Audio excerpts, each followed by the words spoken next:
क्या बात है निखिल, तुम मुझे ऐसे क्यों देख रहे हो? अरे कुछ नहीं। मैं तो बस भगवान का शुक्रिया अदा कर रहा हूँ। भगवान का शुक्रिया अदा? वो किस बात के लिए? ऐसा भी क्या हो गया है? कौन सी मुराद पूरी कर दी है तुम्हारी भगवान ने? अरे नहीं, तुम गलत समझ रही हो। कोई मुराद पूरी नहीं की है। मैं तो बस इसलिए शुक्रिया अदा कर रहा हूँ कि भगवान ने मुझे इतनी अच्छी बीवी, इतनी सुशील, इतनी प्यार करने वाली, सबकी परवाह करने वाली बीवी जो दी है। उफ, तुम भी ना निखिल, कभी भी कुछ भी कहने लग जाते हो। अरे, इसमें कुछ भी कहने वाली बात नहीं है। जो मेरे दिल में है बस वही जुबान पर है। हेलो दोस्तों, तो मैं हूँ इस कहानी की सूत्रधार। आप इस कहानी में जिस पुरुष के किरदार को देख रहे हैं वो है निखिल। निखिल एक बहुत ही सच्चा, ईमानदार और सबको प्यार करने वाला व्यक्ति है। उसकी पूरी दुनिया अपनी बीवी रिया और बेटे युवान में बसती है। इस कहानी की दूसरी किरदार है रिया। रिया निखिल की बीवी है, पर वो निखिल से बिल्कुल विपरीत है। रिया एक बहुत ही महत्वाकांक्षी और बड़े सपनों को देखने वाली लड़की है, जिसका हमेशा से एक सपना है कि वो अपनी जिंदगी की रानी हो और रानी ही बनकर वो अपनी पूरी जिंदगी काटे। क्या बात है निखिल, आज मेरी तारीफ क्यों की जा रही है? वैसे आज कुछ शाम को स्पेशल बनाना है क्या? बता दो, जो खाना होगा तुम्हें मैं बना दूंगी। इतना मस्का मारने की जरूरत नहीं है इसके लिए। रिया, तुम ये क्या कह रही हो? ये बात सुनकर तो कोई भी ऐसे सोचेगा कि मैं तुम्हारी तारीफ सिर्फ इसलिए करता हूँ ताकि तुमसे अच्छा खाना बनवा सकूं। अच्छा बाबा, ठीक है ठीक है, सॉरी, सुन ली तुम्हारी तारीफ। अरे, आप दोनों मेरे बिना किस बारे में बात कर रहे हैं? युवान, उठ गए बेटा तुम? क्या बात है, आज तो तुम मेरे ऑफिस जाने से पहले ही उठ गए हो। हाँ पापा, मैंने सोचा आप रोज मुझे बिना बाय बोले ऑफिस चले जाते हो, आज मैं जल्दी उठ जाता हूँ जिससे मैं आपको बाय बोल सकूँ। ओ मेरा प्यारा बच्चा, इतने छोटे होकर भी तुम अपने पापा के बारे में इतना सब कुछ सोचते हो। हाँ बिल्कुल, मैं आपसे इतना प्यार जो करता हूँ। इस बात से युवान में क्या समझूं? क्या तुम सिर्फ अपने पापा से प्यार करते हो? नहीं मम्मा, मैं तो आपसे भी बहुत प्यार करता हूँ। हाँ हाँ ठीक है, मान लिया मैंने। पापा सामने होते हैं तो पहले तो तुम पापा की ही तारीफ करते हो। बाप रे बाप, ये तो अब लड़ाई शुरू होने वाली है कि मैं किससे प्यार करता हूँ ज़्यादा। इससे अच्छा तो यही है मैं अपने रूम में वापस चले जाता हूँ। देखा तुमने, आजकल बच्चे कितने जल्दी बड़े हो जाते हैं। ऐसा लगता है मानो कल की ही बात है जब हम इसे हॉस्पिटल से घर लेके आए थे। हाँ, ये बात तो सच है। क्या बात है रिया, अचानक से तुम्हारा चेहरा क्यों उतर गया? अभी तक तो ठीक थी। अरे, अभी तुमने कहा ना कि देखो बच्चे कितने जल्दी बड़े हो जाते हैं, उसी बात पर कुछ सोचने लग गई हूँ। अरे भाई, ऐसा भी क्या सोच रही हो जिसने तुम्हारी मुस्कान ही गायब कर दी? निखिल, अब हमें युवान के भविष्य के बारे में तुम्हें नहीं लगता कि सोचना शुरू कर देना चाहिए? रिया, तुम भी ना, 4 साल का बच्चा है वो। 4 साल के बच्चे के भविष्य के बारे में क्या सोचना है तुम्हें? निखिल, दुनिया बहुत आगे बढ़ गई है। अगर मैं यूं ही हमेशा तुम्हारी बातें मानती रही ना, तो मैं भी अपने बच्चे को तुम जैसा ही बना दूंगी। अरे, ये तुम क्या कह रही हो? मेरा बेटा है, मुझ जैसा ही बनेगा ना। और इस बात का क्या मतलब है कि तुम जैसा बना दूंगी? क्यों, मुझ में कुछ खराबी है क्या? अब मैंने ऐसा तो नहीं कहा, पर हाँ, ये ज़रूर कहूँगी निखिल, तुम्हारी सोच बहुत पुरानी है। आजकल के ज़माने में ये सब कुछ नहीं चलता है। पर यह मुझे समझ नहीं आ रहा है, आखिरकार तुम मुझे समझाना क्या चाहती हो? फिलहाल तुम इतना समझो कि अब नया सत्र शुरू होने वाला है, इसलिए मैं चाहती हूँ कि अब मैं युवान का एडमिशन करवा दूँ। अरे, तो अभी इतनी टेंशन लेने की क्या जरूरत है इस बात पर? अभी तो वो सिर्फ 4 साल का है। अभी तो हम उसे प्राइमरी स्कूल में भी भेज सकते हैं।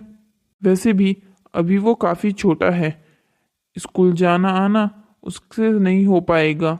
इसलिए हम उसे हमारे घर के बगल में जो गवर्नमेंट स्कूल है हम उसी में डाल देते हैं। तुम्हारे कहने का मतलब क्या है? क्या मेरा बेटा सरकारी स्कूल में पढ़ेगा? क्यों, क्या हुआ? इसमें इतने चौंकने की क्या बात है? सरकारी स्कूल में कुछ परेशानी है क्या? हाँ बिल्कुल है। तुम्हें क्या पता, सरकारी स्कूल में बिल्कुल पढ़ाई नहीं होती है। मैं क्या सरकारी स्कूल में डालकर अपने बेटे का भविष्य बर्बाद करूंगी? मुझे तो अपना बेटे का भविष्य अच्छे स्कूल में डालकर उज्जवल करना है। रिया, तुम ये कैसी बातें कर रही हो? तुम्हें ये पता है तुम्हारे जो इन प्राइवेट स्कूलों में टीचर्स होते हैं, ये सरकारी स्कूल के पेपर नहीं निकाल पाते हैं, इसलिए प्राइवेट में जाते हैं। अगर वो इतने ही इंटेलिजेंट होते तो गवर्नमेंट स्कूल में जॉब ना ले लेते। तुम्हें कुछ आइडिया भी है गवर्नमेंट स्कूल के टीचर बनने में कितनी मेहनत लगती है, कितनी पढ़ाई करनी पड़ती है, जो तुम्हारे प्राइवेट स्कूल के टीचर्स नहीं करते। इसी के लिए वो प्राइवेट स्कूल में जॉब करते हैं। ये सब कुछ मैं नहीं जानती और ना ही जानना चाहती हूँ। मैं जानती हूँ तो सिर्फ इतना कि मेरा बेटा गवर्नमेंट स्कूल में नहीं पढ़ेगा, वो पढ़ेगा तो हिमालयंस में ही। क्या, हिमालयंस?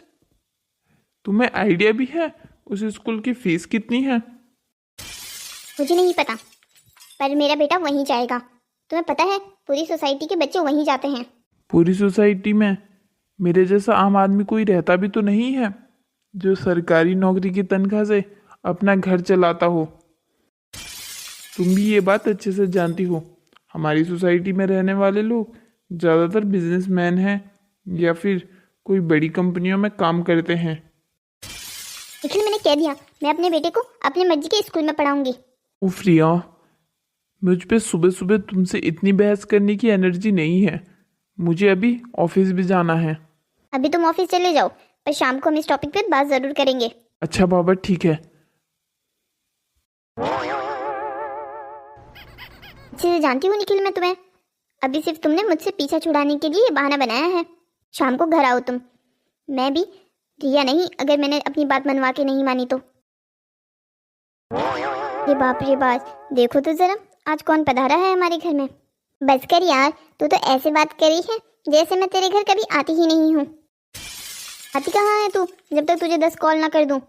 अच्छा बाबा, बात तो गई, अब ये दरवाजे पर ही खड़े होकर सारी बातें करनी है या अंदर भी लेके चलेगी मुझे? हाँ हाँ चल ना।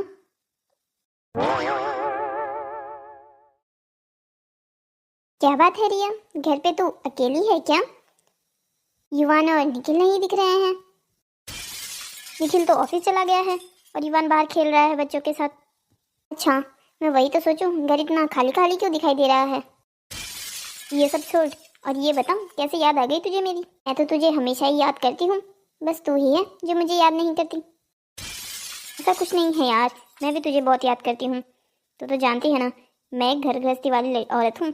अब मुझे तेरे जितनी फुर्सत तो है नहीं, तू तो अभी आजाद चिड़िया है ना। तो तुझे किसने कहा था इतनी जल्दी शादी करने को? अरे ठीक है यार, पुरानी बातों को पुराना ही रहने दे। अब जले पे नमक छिड़कने की जरूरत नहीं है तुझे। वैसे जले पे नमक तो मैं कहीं नहीं छिड़क रही हूँ, मैं तो कभी कभी तुझे ही देख कर जलती हूँ। इतना प्यार करने वाला पति जो है तेरे पास, तू कहे तो वो तो तेरे पाँव की जूती भी बन जाए। अरे बस कर यार, अब इतना ज़्यादा बड़ा चढ़ाकर बताने की भी ज़रूरत नहीं है। ही बढ़ाने चढ़ाने वाली कौन सी बात हो गई? मैं अगर निखिल को जानती नहीं तब ये बात बड़ा चढ़ाकर बोलती, पर मुझे तो आज भी वो कॉलेज के दिन याद है, कैसे वो तेरे पीछे लट्टू बना फिरता था। हाँ यार, वो भी क्या दिन थे। हाँ यार, मैं तो मिस करती हूँ अपने कॉलेज डेज को। मैं भी यार। अच्छा, बातों बातों में तुझे ये बताना तो भूल ही गई कि मैं यहाँ आई क्यों थी। याद है तूने मुझे कहा था कि युवान की स्कूलिंग के लिए स्कूल का पता करना है। कहा तो मैंने तुझे 1 महीने पहले था, तूने अभी तक मुझे उसके बारे में कोई जानकारी नहीं दी है। ना ही तो तूने फीस का पता किया और ना ही सीट का। अरे यार, फीस का तो कभी भी पता हो जाता, पर तुझे पता है ना वो स्कूल कितना महंगा और बड़ा है, वहाँ पर सीट मिलना कितना मुश्किल है। इसीलिए तो तुझे कहा था पता करने को। अपने पति के भरोसे रहती तब तो फिर कुछ नहीं होने वाला था। हाँ तो मैंने पता किया है ना, जैसे कि तू जानती है मेरे भाई का बेटा भी उसी स्कूल में पढ़ता है। तुझे पता है मेरे बॉस की फ्रेंड का स्कूल है वो। क्या ये तू क्या कह रही है? हिमालयंस की प्रिंसिपल मिसेस मालती तेरे बॉस की फ्रेंड है? हाँ ये सच है कि मिसेस मालती मेरे बॉस की फ्रेंड है, पर इस बात पे तू क्यों इतना चौंक रही है? अरे यार, मैं चौंक नहीं खुश हो रही हूँ। इसका मतलब तो ये है कि अब तू युवान का एडमिशन करवाने में मेरी बहुत मदद कर सकती है। और वो कैसे? क्या सोच रहा है तेरा ये शैतानी दिमाग? यही कि तू बस अपनी बॉस की मीटिंग एक बार मुझसे करवा दे। और तू उनसे मिलके क्या करेगी? मैं उनसे मिलके उनके सामने हाथ पैर जोड़ लूंगी ताकि वो मेरे बेटे का एडमिशन उस स्कूल में करवा दे और थोड़ी फीस में भी कमी करवा दे। आइडिया तो अच्छा है, पर काम करेगा क्या? अरे क्यों काम नहीं करेगा? पहले तो तू बात करना, उसके बाद तू कहना कि मेरी दोस्त है, उसका बेटा है। वैसे शिखर सर है तो बहुत अच्छे, वो ऐसे कामों के लिए मना तो करेंगे नहीं। फिर भी मैं बात करके देखूंगी, उसके बाद ही तुझे कुछ बता पाऊंगी। पहले ही हाँ कर दूं और बात पता चले कि वो भी कुछ ना कर पाए तो फिर ठीक नहीं रहेगा। अरे तू देखना ना यार, वो कर देंगे ये काम। तू मेरी बात मान और उनसे बस मेरी एक बार मीटिंग करवा दे। अच्छा ठीक है, मैं पहले सर से बात कर लेती हूँ, उसके बाद जो भी होगा मैं तुझे कॉल करके बता दूंगी। अच्छा ठीक है। अच्छा ये तो बता, तेरे सर जवान हैं या बूढ़े? अरे ये कैसा सवाल है? अरे यार तो बता ना बस। मतलब ठीक ठाक हैं, हमसे तो बड़े ही हैं पर ज़्यादा बड़े भी नहीं हैं। ज़्यादा से ज़्यादा मान ले तो 8-10 साल बड़े होंगे, इसका मतलब तो यंग ही हैं अभी। हाँ वैसे वो अपनी हेल्थ का बहुत ध्यान रखते हैं, तुझे पता है वो तो हमसे भी छोटे लगेंगे। उनको देखकर तो कोई ये भी नहीं कह सकता कि उनकी शादी हो रखी होगी। अपने फिटनेस का बहुत ध्यान रखते हैं वो। वे यार अमीर लोग हैं, वो तो कुछ भी कर सकते हैं। वैसे तो मुझे एक बात बता, तू ये बात जानती है कि हिमालयंस की फीस कितनी ज़्यादा है, फिर भी तूने इतनी हिम्मत कर रखी है कि तूने निश्चय कर लिया है कि तुझे युवान का एडमिशन वहीं करवाना है। हाँ ये तो मैंने सोच लिया है, अगर मेरा बेटा कहीं पढ़ेगा तो वो हिमालयंस में ही है। निखिल को ये बात पता है कि तू ये सोच के बैठी है? जहाँ तक मुझे लगता है एक सरकारी तहसीलदार की तनख्वाह इतनी तो नहीं है कि वो अपने बेटे की फीस भी चला सके और पूरा घर भी।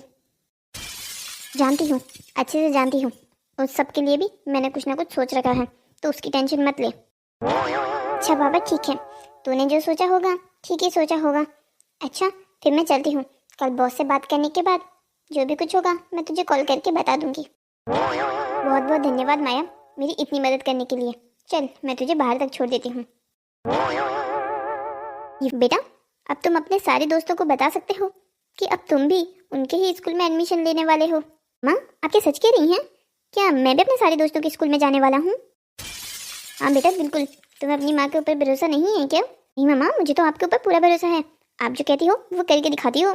बिल्कुल, तेरी माँ जो एक बार कह देती है ना, उसे करके ही दिखाती है, चाहे उसके लिए उसे कुछ भी करना पड़े। मामा इसीलिए तो मैं हमेशा कहता हूँ कि आप वर्ड्स बेस्ट मामा हो। अच्छा ठीक है, अब ज़्यादा मस्का लगाने की ज़रूरत नहीं है। मामा पापा जब आएंगे तो क्या पापा को ये बात मैं बताऊँ? हाँ ठीक है, तू बता देना। यहाँ पर कोई मुझे भी बताएगा कि मुझे क्या बताने की बात हो रही है? पापा प्लीज़ आप मामा से मत पूछिए, मैं आपको बताऊंगा। हाँ हाँ बेटा, तुम ही बता दो क्या बात है। माँ बेटा आज बहुत खुश लग रहे हैं। पापा खुश तो होंगे ही ना, मम्मा ने बताया है मेरा एडमिशन हिमालयस में होगा। क्या हिमालयस में एडमिशन? रिया, हमने सुबह बात की थी ना इस बारे में। हाँ तो शायद मैंने तुम्हें जवाब भी तो सुबह ही दे दिया था। युवान बेटा तुम अपने रूम में जाओ, मम्मी और पापा को कुछ जरूरी बात करनी है। ओके पापा, मैं अपने रूम में जाता हूँ। क्या हुआ, तुमने युवान को उसके रूम में क्यों भेज दिया? उसके सामने ही बात कर लेते, वो भी तो सुनता कि उसका बाप उसे घटिया से सरकारी स्कूल में पढ़ाना चाहता है। तुम अपने बेटे को सरकारी स्कूल में पढ़ाना नहीं चाहती, ये तो समझ में आता है, पर तुम उसे घटिया क्यों कह रही हो? और वैसे भी तुम अगर भूल गई हो तो तुम और मैं जिन स्कूलों से पढ़े थे ना, वो भी सरकारी ही थे। हमारी बात कुछ और थी, तब जमाना कुछ और था। क्या बदल गया है ज़माने में? ऐसे ही लोग पहले थे, ऐसे ही आज है। और तुमने ये युवान से कैसा झूठ बोला है? हमने बात की थी ना सुबह। मैंने किसी तरीके का झूठ नहीं बोला है अपने बेटे से, जो भी कहा है वो सच कहा है। अच्छा, तो तुमने युवान का हिमालय में एडमिशन करवा दिया क्या? वहाँ तो सीट मिलना भी मुश्किल है, सीट का अरेंजमेंट कैसे करोगी? वो सब कुछ हो जाएगा, तुम्हें उसकी चिंता करने की जरूरत नहीं है, तुम तो बस फीस का देख लेना। रिया, मेरी जान, तुम समझ क्यों नहीं रही हो? तुम जानती हो ना उस स्कूल की फीस कितनी महंगी है। अगर हमने युवान का एडमिशन उस स्कूल में करवाया तो सिर्फ हमारे पास खाने के पैसे बचेंगे, ना कोई बचत होगी। और अगर दुख दर्द हुआ तो फिर हॉस्पिटल जाने तक के पैसे नहीं बचेंगे और ना ही फ्यूचर के लिए सेविंग्स हो पाएगी। मैं कुछ नहीं जानती, मुझे अपने बेटे का एडमिशन उसी स्कूल में करवाना है तो करवाना है। मैंने माया को बहुत समय पहले कहा था, उसके भाई का बेटा उसी स्कूल में पढ़ता है, कि वहाँ फीस और सीट का पता करे। और उसने बताया कि उसके बॉस की फ्रेंड का स्कूल है हिमालयन, तो वो अपने बॉस से बात करके मेरी वहाँ पर कोई जान पहचान लगवा ही देंगी। अच्छा, और तुम्हें ऐसा क्यों लगता है कि माया के बॉस हमारी मदद करेंगे? माया बता रही थी वो बहुत अच्छे इंसान हैं। रिया, तुम समझ क्यों नहीं रहे हो? कोई इंसान कितना भी अच्छा हो, आजकल के ज़माने फ्री में कोई किसी की मदद नहीं करता। बस तुमने तो अपना दिमाग हमेशा उल्टी ही दिशा में लगाना है, ऐसा नहीं कभी कुछ अच्छा बोल दो। तुम अगर बेटे के एडमिशन में कोई मदद नहीं कर सकते तो प्लीज़ कम से कम कुछ बुरा तो मत बोलो। मैंने माया से बात की है, वो आज अपने बॉस से बात करके थोड़ी देर में मुझे कॉल करेगी। उसके बॉस से बात करने मैं खुद जाऊंगी उसके ऑफिस। तुम्हें खुद जाने की ज़रूरत क्या है? अगर माया का बॉस है तो माया को ही बात करने दो। अरे बॉस माया का है पर बेटा तो मेरा है ना। अगर मुझे अपने बेटे का एडमिशन करवाना है तो बात करने भी तो मुझे ही जाना पड़ेगा ना। अरे अगर तुम्हें बात करनी ही है तो सीधा जाके उस प्रिंसिपल से क्यों नहीं करती? ये माया के बॉस के थ्रू जान पहचान लगाना ज़रूरी है क्या? तुम्हें क्या लगता है उतने बड़े स्कूल की मालकिन ऐसे ही किसी से भी मिल लेगी क्या? उनसे अगर मिलना भी है तो भी फिर सोर्स की ज़रूरत पड़ेगी, और वो सोर्स हमारी सिर्फ माया के बॉस लगवा सकते हैं। इसीलिए मैं कहती हूँ तुम भी मेरे साथ चलो। वैसे कब जाना है? अगर बात बन गई तो कल ही जाना पड़ेगा। पर कल तो मुझे ऑफिस के काम से बाहर जाना है, कल नहीं हो पाएगा। मुझे पता ही था तुम ऐसा ही कुछ कहोगे, इसलिए मैंने खुद ही जाने का सोच लिया था। अरे माया का ही कॉल आ गया है, लगता है उसने अपने बॉस से बात कर ली है। हेलो माया, क्या हुआ? तुमने अपने बॉस से बात की क्या? हाँ, बात तो कर ली है मैंने अपने बॉस से, और वो तुमसे मिलने के लिए मान भी गए हैं। तो एक काम कर, कल तू मेरे ऑफिस आ जा। ओह माया, कैसे धन्यवाद करूँ तेरा, समझ नहीं आ रहा मुझे। तूने कितनी बड़ी मदद कर दी है मेरी, मैं बता भी नहीं सकती। अरे बस कर यार, दोस्ती में तो ये सब कुछ चलता है। और थैंक्स तब बोलना जब तेरा काम हो जाए, पहले तुझे उसके लिए बॉस से मिलना होगा। हाँ ज़रूर, मैं कल ही आती हूँ तुम्हारे ऑफिस। तो ठीक है फिर कल मिलते हैं। हाँ ज़रूर, कल मिलते हैं। चलो ठीक है फिर, बाय। क्या हुआ? क्या कहा माया ने? उसने कहा काम बन गया है, बस कल मुझे ऑफिस जाना है। रिया, मैं फिर भी एक बार कह रहा हूँ, एक बार फिर सोच लो। बात सिर्फ एडमिशन तक सीमित नहीं है, वहाँ की फीस भी बहुत ज़्यादा है। अरे बस हो गया ना यार, कितनी बार कह चुकी हूँ तुमसे, मैनेज हो जाएगा। अगर इतना ही कुछ बैलेंस नहीं हो पाया तो मैं भी जॉब कर लूँगी। अब ये तुम्हारी जॉब करने की बात कहाँ से आ गई? अगर तुम 24 घंटे पैसों का रोना इसी तरीके से लगा के रखोगे तो फिर मैं ऐसे ही कहूँगी ना। चलो ठीक है, अभी मुझ में तुमसे बहस करने की बिल्कुल ताकत नहीं है। वैसे भी कल मुझे माया के बॉस से मिलने भी जाना है, इसके लिए जल्दी सो जाती हूँ।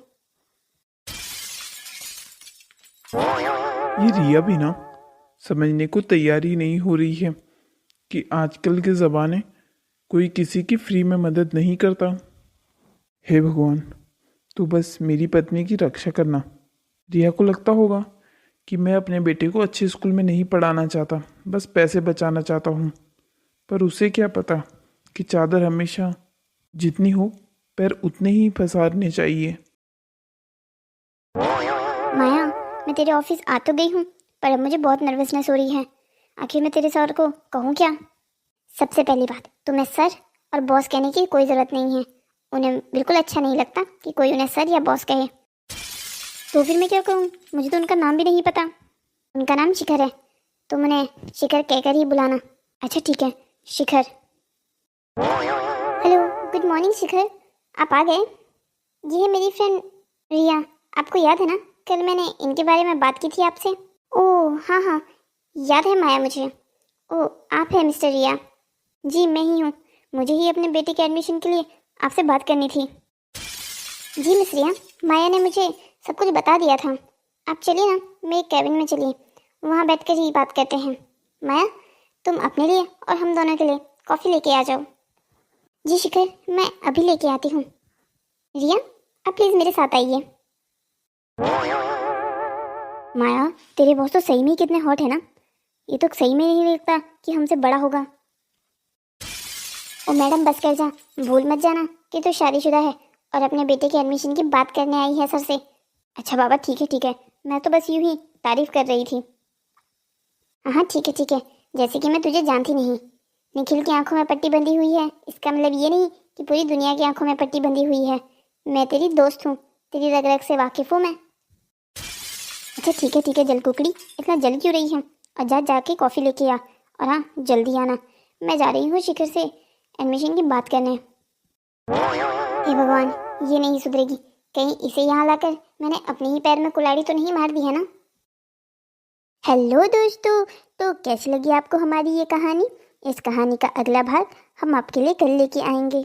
आप इस कहानी का अगला भाग जरूर देखिएगा। कैसे रिया माया के बॉस को अपने जाल में फंसाने की कोशिश करती है, और कैसे माया का बॉस भी रिया को अपने जाल में फंसा लेता है, और इन सब में माया और निखिल का क्या होता है, वो आपको अगली कहानी के भाग में देखने को मिलेगा। अगर आपको ये कहानी अच्छी लगी तो आप हमारे चैनल को लाइक कीजिए, शेयर कीजिए, और हाँ, सब्सक्राइब करना मत भूलिएगा।